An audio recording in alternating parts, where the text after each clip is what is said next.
Look at all that. Gross. Look at all that. Gross. Gross. Gross. Gross. Double gross. Ew.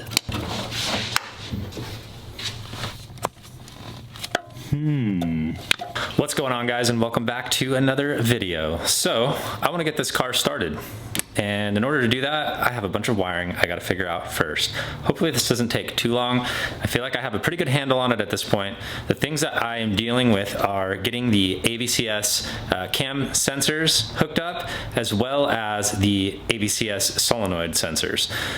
In addition to that, as you can see, the wiring for the DCCD harness on this transmission is completely molested and has been cut up and massacred, and who knows what was done with that thing. Regardless, I need to fix it. So behind me on this board that I showed a shot of, I have the pin out for the ECU, as well as the two main engine harness plugs that sit in the engine bay.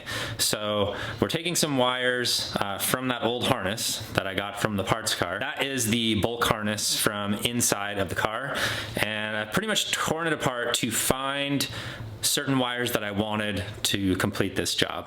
The reason I did it that way is because this doesn't require a lot of wiring, and so rather than having to purchase a bunch of terminals, connectors, crimps, even some tools to do all that stuff correctly, and not only that, but having to buy wire, it's not that cheap for all that stuff.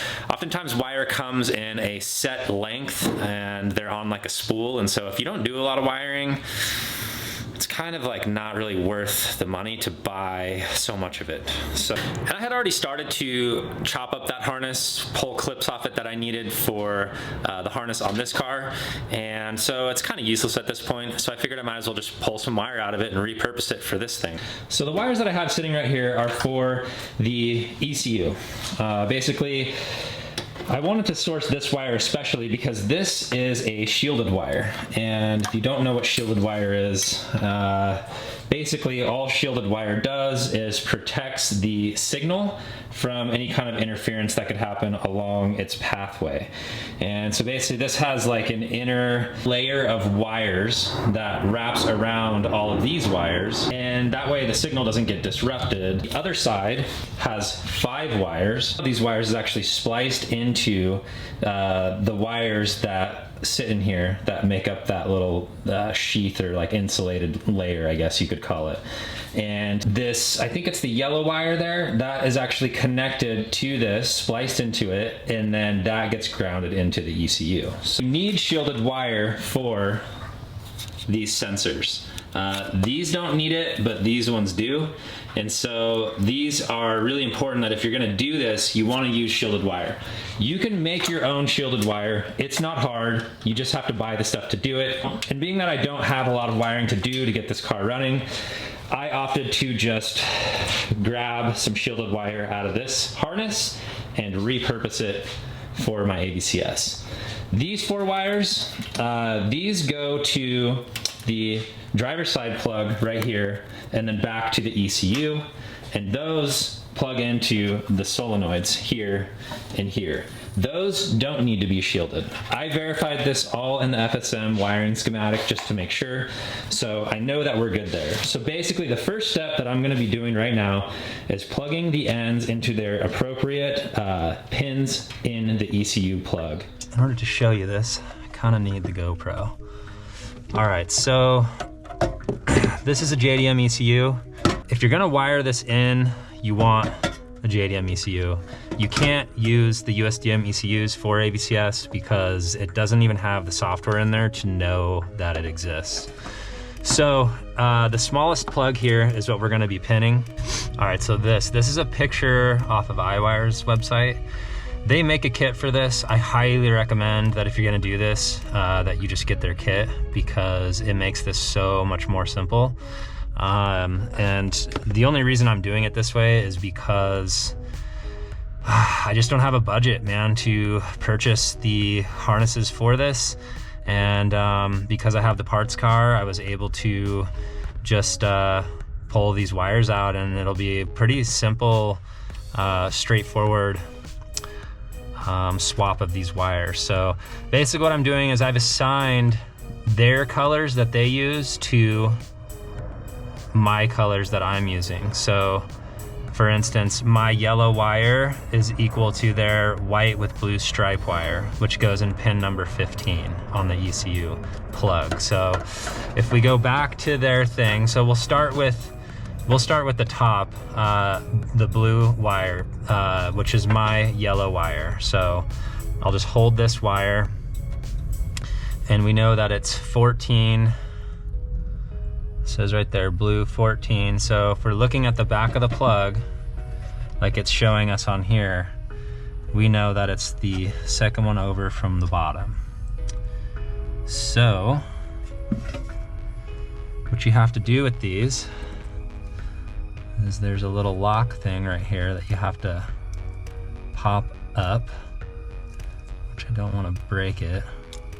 All right, so I finally got it. It just pops up a little bit like that. I don't know if you can see that very well, but it doesn't come all the way out. It just slides up a little bit, and then that unlocks it so that we can slide these pins in. So we're using yellow wire. Let me just make sure we're going slot 14. Yep, yellow is equal to blue. So,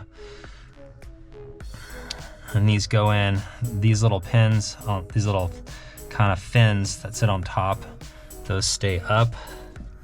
So we're gonna go just like this. Boom, she's in. Now we'll go to white with blue stripe, which is right next door. Slot 15. White with blue stripe is black for me. So, right in this one, right? Oh, going upside down with it. Okay, that one's in.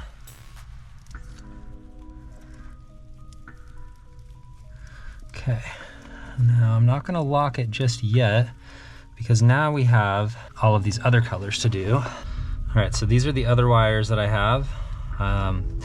These are gonna pin out into the rest of the colors on here. The solid ones that don't, besides the blue one, that don't have a stripe.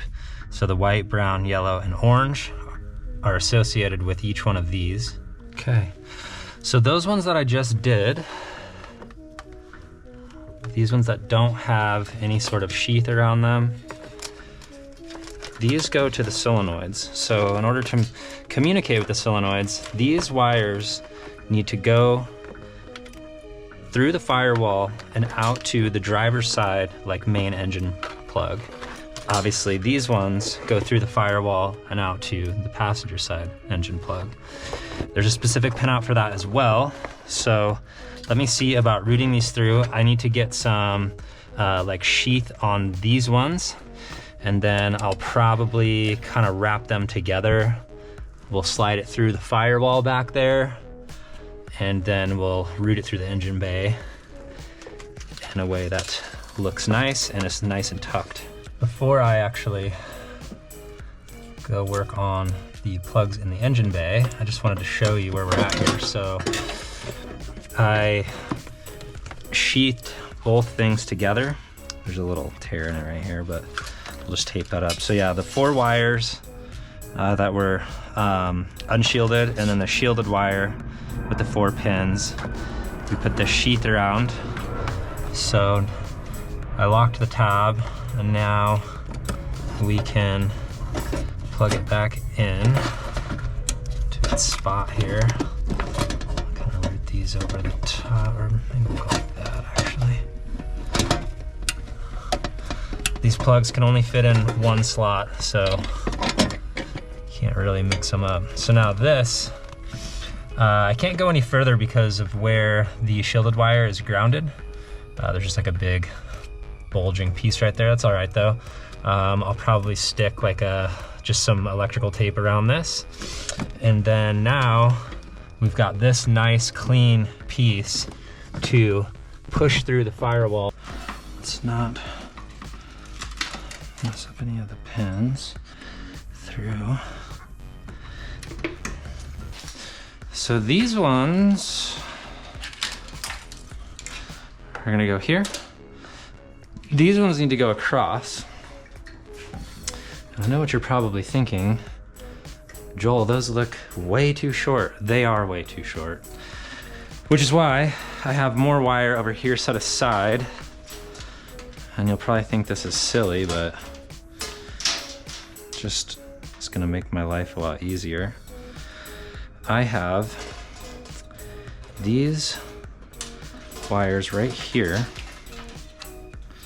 So if you look, these three have the same size pins, I believe, as the ones that go in here. And so what we'll do is we will cut this down, strip this wire back, we'll merge them with a little connector, and then we have a nice little terminal to plug in with plenty of length. That will get routed along the firewall, and probably we'll put it in like another sheath like this or some similar wiring loom, just much smaller, and kind of route it through and down and under and just keep it all tucked and nice. So, okay, so now if we look at this again, passenger side engine plug right here. So it goes like that. So we're doing pin 8, 9, 10, and 7. Perfect. Okay, so sensor wiring from the ECU is complete. I'm just gonna kind of let these chill for now. I'm just gonna kind of hang them right in here, and we'll come back to those as soon as our stuff gets here to splice these. So actually just fastened the little boost sensor to the brake master cylinder right here. And that way the cord comes up around it there. It's all tucked nicely behind the firewall. So that'll be nice. And then the port right here, we'll just take that vacuum hose and we'll root it out, kind of direct it underneath the manifold, and it'll like insert right around this area here. So these are all the wires. I have these ones labeled, so oil pressure, oil temp, and then boost. I'm not going to worry about the AFR because it's this massive one right here. So kind of hard to screw that one up. So we'll just kind of leave this in here. I'm going to route this stuff up kind of behind the dash here, and it's going to end up like up in here where the gauge pod goes. All right, guys, so it is the next morning. I had to take a break from wiring. My wiring stuff came in, such as this wiring loom right here, and then some shrink tubing and the connectors. And so I finished connecting those AVCS wires together and started working on my fuel system. This isn't fully mounted yet, the manifold. It does look really nice in there though.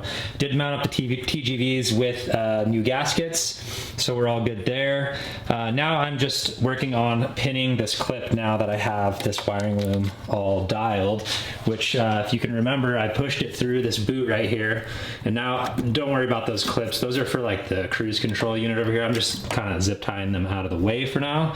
Sheath right here, and it branches off, and the shielded wire is the gray one that goes that way, and then the other 4 wires are inside of this loom that is zip tied behind the brake lines up along here, and it's this newer looking tube that comes across and it dips down, comes out underneath the fuse box and down, and now we're pinning it to the clip. So let me pull up the tech doc again real quick that I've been referring to. This is the document that I've been using on IWire. Just shows the pin out. So that clip is gray, like I said. Mine is black, as you can see. So don't be alarmed if yours doesn't match this color. But so there's our orange, yellow, brown, and white wires. And then mine are associated with those right here. So my blue wire is the orange, goes in slot 1 for the driver's side plug. Yellow is my blue and yellow wire. 2, 3, 4, so on and so forth. So that is what I'm doing right here. So let me clip these in real quick, and then we'll be done with the bulkhead wiring for the AVCS. Okay, looks good, sweet. So we are done with the bulkhead wiring. All right, guys, so I got the fuel system all finalized the way that I want it. So this is delivery right here. It's going to come out here, goes to this Y, and then these are equal length going to each fuel rail to the front. This fuel rail is not on there right now because now I need to put in my injectors. And then is a little shorty hose off of this side. And then obviously this really long one that's tucked underneath the turbo there comes across the block, comes out, and it'll kind of sit like this. I got it all dialed with the fuel pressure regulator and the manifold sitting up there. I'll grab that in just a second. So the injectors that I decided to go with on this build are the FIC 1000cc injectors.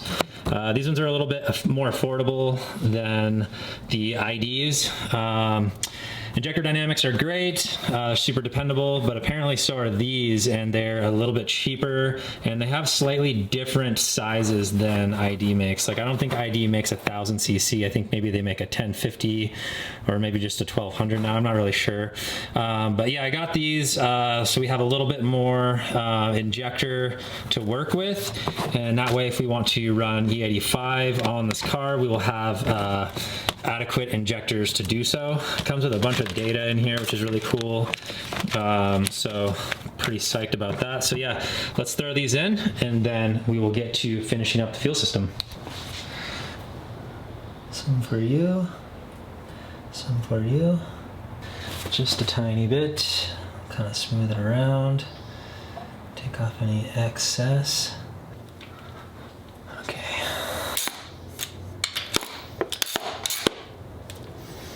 All right, those look well seated. I gotta say, this is the first time I've used FIC injectors, and I will admit, they look very quality, very well made.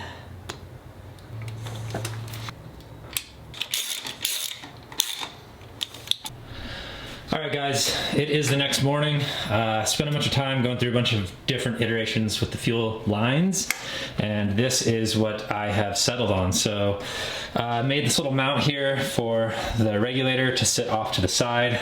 The gauge isn't tight yet, but it'll sit something like that, which is pretty slick, I think. So yeah, we got delivery coming through the filter here, goes down to that splitter, and then those lines route to the front of the fuel rails, right here and right here, and then they go through the fuel rails, they come out the back side. This long line is tucked down along, comes up underneath, comes out here, goes through the regulator there, and then this return line here swoops up, and then we have the main return off the regulator here swooping up, and I don't have it hooked up yet, but it goes right there.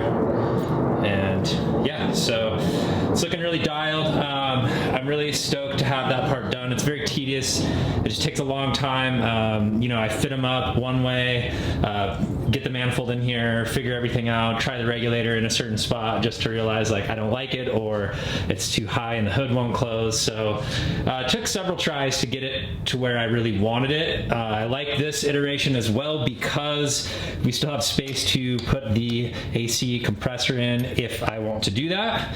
So now I'm working on this wiring harness. I have actually finished my wiring harness here for the AVCS sensors. So these ends here, just ignore those pins. Those are going to get cut off here shortly. These go to the actual sensor plugs and plug into the back of the cylinder heads right there and on the other side. And these are shielded wires, and they terminate over here. And these are my plugs that are going to go into this main plug on the intake wiring harness, or the wiring harness that sits underneath the manifold, is what I'm trying to say. And that plugs into this. So yeah, I have these pins all sorted out as to where they go, and so we're gonna stick them in their spots. There's designated spots in this clip, and I'm actually going to I'm gonna put this inside of the whole harness and have the long one that goes to the left cylinder head, which is the big like single shielded wire, and then the two small shielded wires will stay on the passenger side. And so I'll probably cut this one down and we'll kind of like branch it off the harness here somewhere, and this one will go all the way through so that it can come out on the other side. So I'm gonna bust this out off camera. It's gonna be real tedious. It's gonna kind of suck. I'm not really looking forward to it, but I would like to tuck this all inside this harness so the wiring harness is just one complete thing and we don't have like two harnesses kind of doubled up. All right guys, after hours of effort, I am finally done with wiring this stuff into the harness. Yeah, it actually worked out pretty well. I have the pins in the back of this one all situated. You can see my little just heat shrink right there for those ones, and then it's pinned through the back, and then I have a grounded, and I have like a grounding cable coming off of it to ground the shielded wire, as well as ground the main, like ground from the wiring. This is the one that goes on the passenger side, like top of the manifold. And then, yeah, so on this side we have the solenoid right there, and we have the AVCS position sensor right here, and then other side sensor and solenoid like that. So pretty good there with that. Unfortunately, right here, my crankshaft position sensor, it tore. It was like barely hanging on, and I noticed it. I tried to fix it, but it just wasn't salvageable. So I ordered a new clip because the clip actually broke on me when I was trying to de-pin the little pins in there, because I thought I could de-pin it and then just reattach the wires and then repin it, but the clip was so crusty that when I stuck my little pick tool in there, it just like snapped the locking mechanism. So had to order a new one. So hopefully that gets here soon, because that will hold us up from being able to do a first start on this engine. Yeah, I've been staring at those wiring schematics for days now, and I feel like my brain is melting. The only other wiring stuff that we got to do is the wiring for the DCCD. I'll show you real quick. It's pretty haggard. So this clip back here, this is normally like a 4-pin clip that plugs into the transmission, and because this transmission comes with DCCD, it's got a 6-pin clip over here, which is no big deal. I ordered this wiring harness through IWire that allows you to just basically merge these two together, but both clips need to be replaced. So that one I need to basically wire a new clip to all of these existing wires, and then this one as well. I have this clip sitting over there, so basically I just need to cut this down and then strip the wires and splice them into the pigtail on my 4-pin clip. This is what I'm talking about. This is the 4-pin clip. So basically I just got to match the colors of those wires with these colors here, and we'll just splice the wires together, then we'll have a new clip. And I've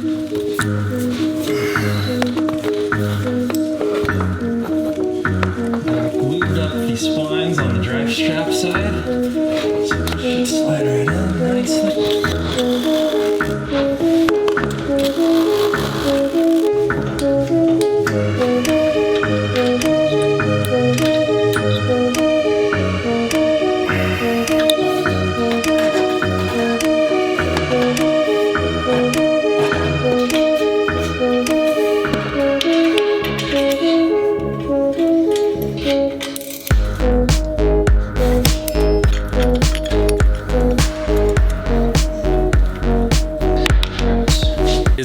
Day, and we are getting dangerously close to having this engine bay completed.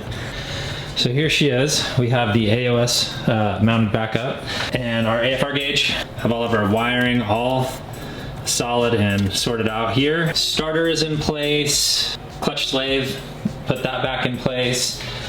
Fuel lines are all ready to go. They're just not all the way tightened down yet. The ones on the rails are, except for this back one. I did get the oil drain hose all sorted out off of the AOS, so it goes down there, and it I have a little connector that's just connected into the 3M hose. And I've also got our wiring all sorted out. It's for the most part hooked all the way back up. Our starter cable all hooked up as well, so we're good to wire that into the battery. As soon as that's done charging, I have it back there charging up. I'm gonna keep cracking on this AOS. I'm gonna bounce back and forth between that and finishing this up.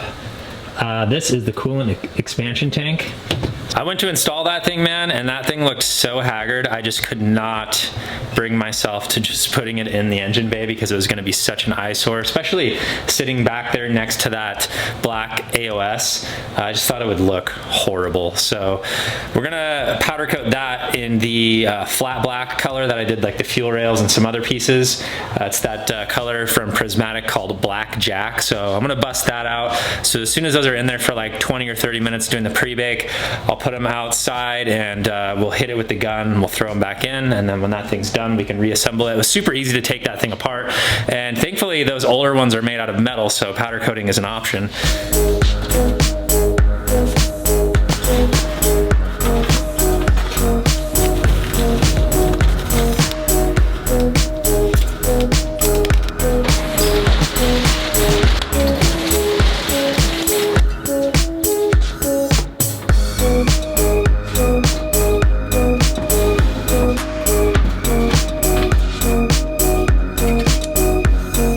The AOS is in and plumbed up minus this one hose because that goes to the coolant expansion tank, and it's still cooling down, so we're gonna wait on that.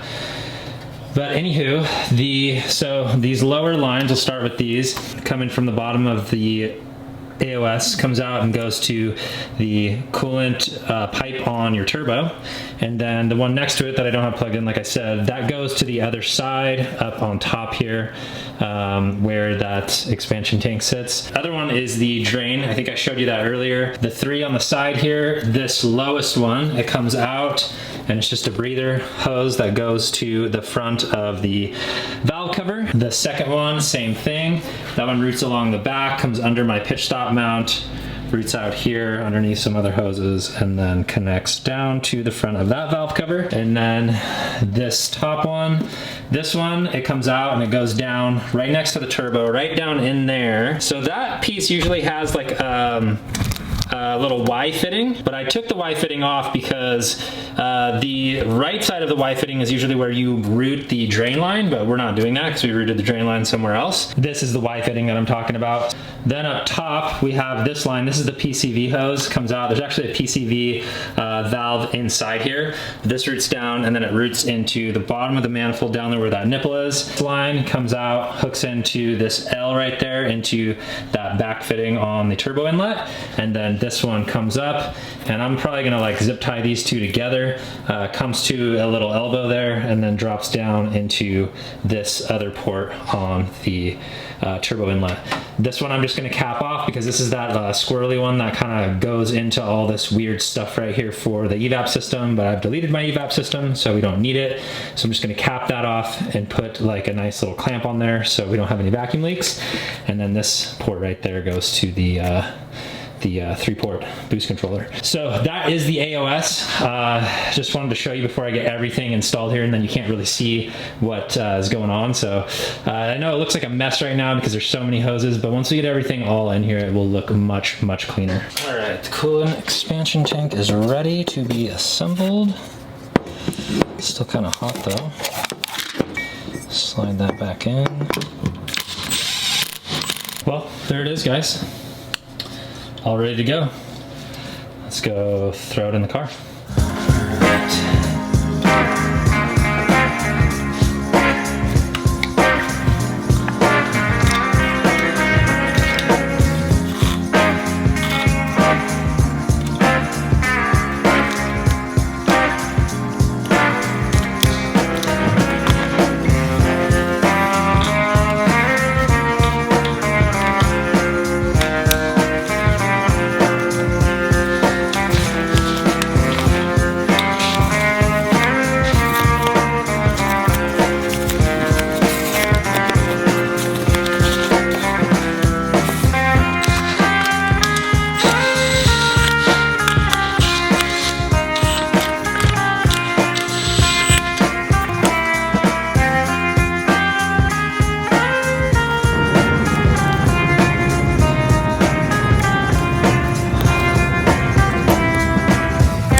valve going here. Give you studs. ETS gives you studs with this thing, which is really cool. Makes this part a lot nicer.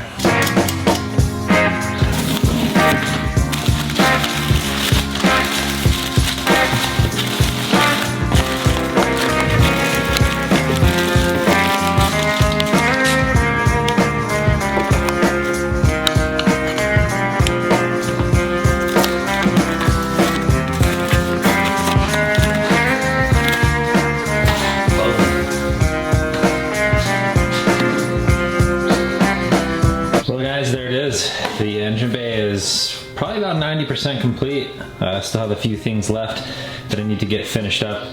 Like obviously the power steering pump we need to install and get the high pressure line sorted out. I also have some of these breather lines back here that are just tucked. I need to route a line all the way across underneath to the other side over here. But other than that, man, we're pretty hooked up, ready to go. So the first start is imminent. Unfortunately, like I said, we can't do it because of that crankshaft position sensor switch, but once that plug gets here, we will be able to plug it in and give it a rip. Very happy with how this is turning out though. It does look very OEM plus, which I am super happy about. Yeah, definitely going to be a really, really fun car. This top mount, it's huge, man. Definitely a little bit tricky to fit it in there, but not too bad. I think once I do it a few times, it'll be like second nature. So yeah, super stoked to have that. That's gonna really, really be key, especially with the power levels that we're shooting for. So stoked to have that. Seems like a really, really high quality product. I definitely recommend it if you're looking for an upgrade. That's all I got for you guys on this one. Hopefully we will actually have this thing cranking over in the next video. If you haven't already, please hit that like button and think about subscribing to the channel if you want to see more on this build. And until next time, peace out, everybody.